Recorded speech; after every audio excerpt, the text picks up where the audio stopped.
Set a timer for 10 minutes. Earlier today, I realized that I had agreed to give a 10-minute speech about machine learning and Scikit-learn, and that's an awful lot to try to cover in 10 minutes. So I'm first going to tell you about myself. I'm a computer programmer. I have been for 32 years, which is much too long to do any one thing. I'm married to the lovely young lady right there, and I have a fantastic teenage son who hates that picture. I've also got 3 fantastic dogs, so if you want to talk about dogs, I'm into that. So what is machine learning, and why does learning about it feel like you're trying to climb up the world's tallest mountain? Well, that's because machine learning is hard. Machine learning is this crazy idea that we got in our heads that it made perfect sense to have a computer act without us telling it how to act, that it was going to simply observe the data, come up with its own hypotheses, and execute them. That's crazy. I'm also here to tell you that you probably don't need machine learning. The very first professor who I ever had who was a machine learning professor made it very clear to me. She was very smart. If there's an algorithm out there that approximates your answer, if it can be computed, no matter how long it takes, but it can be computed exactly, don't use machine learning.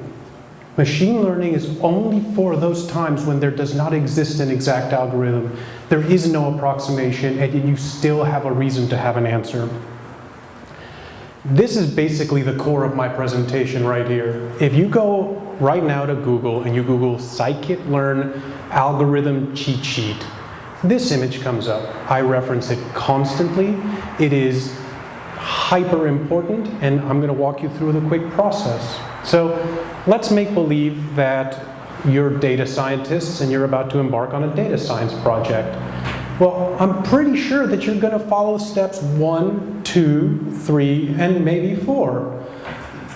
It's funny because I love this image, but I just wish they would have actually put it in the steps that things usually come up. So the first thing that's going to happen is dimensionality reduction. So what is dimensionality reduction? You're a data scientist and your boss showed up and he gave you 10,000 columns and 1 target column. Those 10,000 columns may be predictors, may not be predictors, but I can guarantee you that if you feed those into a machine learning algorithm, unless it itself already does some sort of dimensionality reduction, it is going to fail. You're the human being, you're the smart one, you have to do the dimensionality reduction. It's the process of taking a great many random variables and shrinking them into a smaller set of random variables.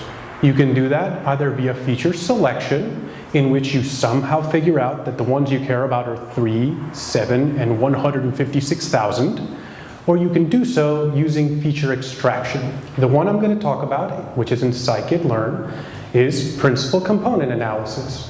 What principal component analysis, I was trying to come up with an intuitive explanation of this, and then I realized that mapping multidimensional spaces into lower dimensions is not intuitive, but what it basically does is it lets you take n dimensions and it lets you map them to a smaller number of dimensions while maintaining the maximal amount of variance. Now, somebody here probably knows more math than me and knows that what I said isn't quite right. Don't speak up right now. Here's the great news. To do this in Python, it's that right there. It's you literally make the object, tell it how many you want, and then transform it, and you're set. You've now mapped a many-dimensional space into a lower dimensional space. Maybe it's something that you can now handle. So what happens next? So you've been handed this data. It had 10,000 hideous columns. You figured out that you got 95% of the variance with 20 columns. And you're being asked to predict something or say something about this data. Well, a good step that you're going to probably take is you're going to do some sort of clustering. So what is clustering? Basically, it's an unsupervised technique. The idea here is we have data, and we'd like to believe that there's some structure in this data. There's something we can extract from it. That is what clustering does. Clustering, without us giving it labels, is going to iterate through the data and is going to create labels. It's going to say, hey, guess what? This data that your boss provided, it actually fits into these 3 buckets or these 5 buckets. And it's going to let you then take those buckets and go to a subject matter expert and go, hey, my computer doohickey said that there's 5 buckets. And then the guy's gonna go, oh yeah, well these are returning customers and these are people who would never buy our product. And I don't know what these ones are. It's probably not a real bucket. So that's clustering. So you've now got your data, you've gone from 10,000 million columns to a couple of good ones. You've now figured out, yes, there is some structure in your data. Well, how fantastic. The next thing you're probably going to do, because that's what your job is you're going to come up with a classifier. So what is a classifier? Really, this is the thing that most people think about, I think, when they're thinking about machine learning. A classifier, put simply, is you're going to feed it data, and it's going to tell you what category of thing it is. Pretty simple, pretty straightforward, right? So you have labeled data, like is it fraudulent or is it valid if you're talking about credit card transactions? Is it a woman or is it a man if maybe you're doing image processing? It doesn't have to be binary labels though. You may be looking if something's a car, if something's a truck, if something's a bicycle, if something's got a picture of a bird on it, like the recent XKCD article. So you want to have these categories and you want to be able to predict it. So there's a whole bunch of ways that you can classify this data. So here I listed probably the main ones that are listed in Scikit-learn. And what I have up here is a really nice graphic that breaks down something called the decision boundary.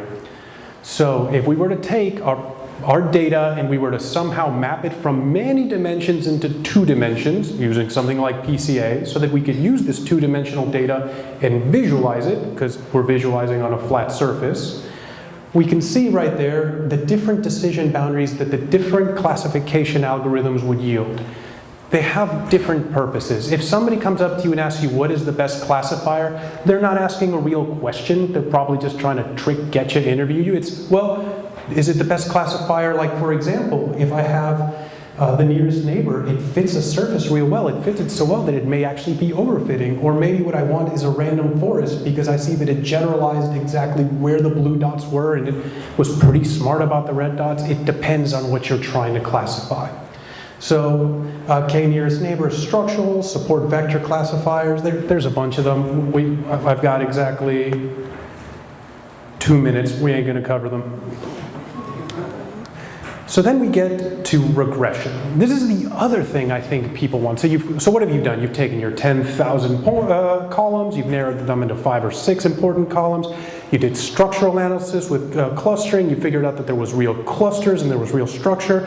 You were even able to classify it. Well, most of us are here and are in this field because we like money and money is important, and people are going to want to ask you things about these clusters like, well, how much money do we think we can get out of this kind of customer? Or, well, what do we think is the probability that they'll do something? So here's the bad news. Everybody who has at one point gotten into machine learning has thought to themselves, I'm going to get really good at this and I'm going to predict the stock market, or I'm going to predict you can't. Don't try. That's not what regression does. Regression predicts as best as it can. It can't really see the future. But what can you predict? You can predict click-through probabilities. You can predict sales prices. And here's what I thought was really cool. All the other presentations have shown you so much code and so much stuff. And when you talk about machine learning, you think it's going to be real complicated. That's it. I mean, those 2 lines of code will basically fit a linear regression. Guess what? If it was a support vector machine where it says linear regression, it would just say SVR. If it was a random forest regressor where it says linear regression, it would just say random forest regressor. All the hard work was done for you in Scikit-learn. You just need to know which particular type of regressor makes the most sense for your data to get the kinds of results that you want. One quick thing I wanted to add, Scikit-learn is cool because they've created this concept of pipelines. Pipelines are neat. In the data science process, you go through and you do these things like dimensionality reduction, and then you maybe transform your data and you're using the neat pandas stuff at some point to do some munging. You want to be able to tie this up in one nice clean object that basically has all of those behaviors built right in so that stuff doesn't slip through the cracks and maybe you feed data that wasn't actually cleaned up right or transformed right into your predictive model and it gives you bad junk. So the pipelines are really cool, particularly if any of you are interested in doing natural language processing, which I'm not which we're not going to cover. For natural so right here, this last one, you're making a pipeline, you're vectorizing the text, you're doing TF-IDF transforming, and you're doing a stochastic gradient descent classifier, and it just builds this nice container object that has all of this behavior built right into it. So that's it, my presentation. Connect with us on DataScience.LA.